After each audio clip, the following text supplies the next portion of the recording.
बिस्मिल्लाहिर्रहमानिर्रहीम। अस्सलामुअलैकुम। आप देख रहे हैं IK न्यूज़।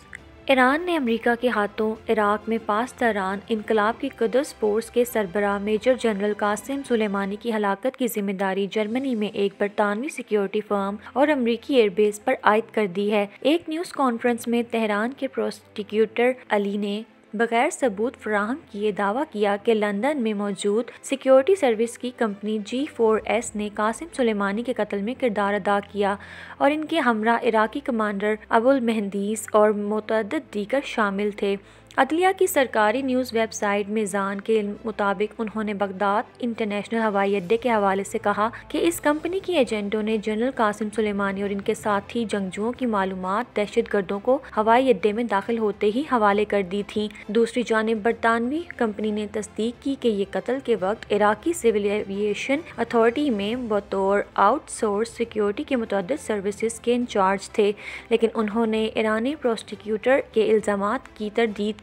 G4S के एक तर्जुमान ने बताया कि इल्ज़ामात महज बेबुनियाद और कयास पर मुबनी हैं। G4S ये वाज़ेह करना चाहती है कि 3 जनवरी 2020 को कासिम सुलेमानी और इनके साथी पर होने वाले हमले में कंपनी का कतन कोई हाथ नहीं था।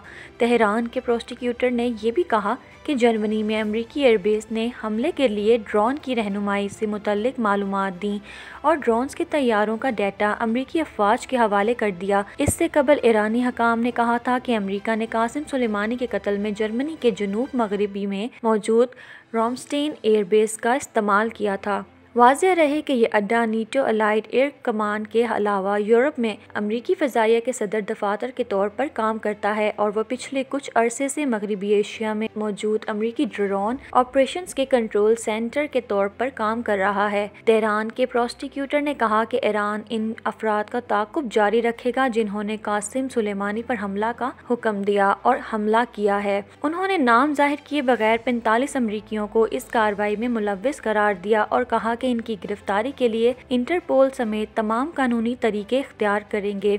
दूसरी जानिब अमेरिका ईरान कशीदगी में रोज़ बरोज़ इजाफा होता चला जा रहा है। कासिम सुलेमानी की हलाकत के बाद 21 जनवरी 2020 को ईरान के सुप्रीम लीडर आयतुल्लाह ख़ामनेई ने अमेरिका को संगीन नताइज की धमकी देते हुए कासिम सुलेमानी को मुज़ाहमत का आलमी चेहरा करार दिया था और मुल्क में 3 रोज़ा सोग का ऐलान किया था। अमेरिका के सदर डोनाल्ड ट्रंप ने कहा था कि ईरानी पासदारान इनकलाब की कुद्स फोर्स के सरबराह मेजर जनरल कासिम सुलेमानी को बहुत पहले ही कत्ल कर देना चाहिए था। डोनाल्ड ट्रंप ने समाजी राब्ते की वेबसाइट ट्विटर पर किए गए ट्वीट में कहा था कि कासिम सुलेमानी से बहुत साल पहले ही निमट लेना चाहिए था क्योंकि बहुत से लोगों को मारने की साजिश कर रहे थे, लेकिन वो पकड़े गए। अलावा अमरीकी सेक्रेटरी खारजा माइक पोम्पियो ने कहा था कि बगदाद में अमरीकी फ़ज़ाई हमले में ईरानी कमांडर की हलाकत का मकसद एक इंतहाई हमले को रोकना था जिससे मशरिक़ी वस्ता में अमरीकियों को खतरा लाहक था। इससे कबल ईरान में अमरीकी हमले में कुद्स फोर्स की सरबराह कासिम सुलेमानी की हलाकत के बाद हुक्मरान मस्जिद की गुंबद पर सुर्ख परचम लहराया गया था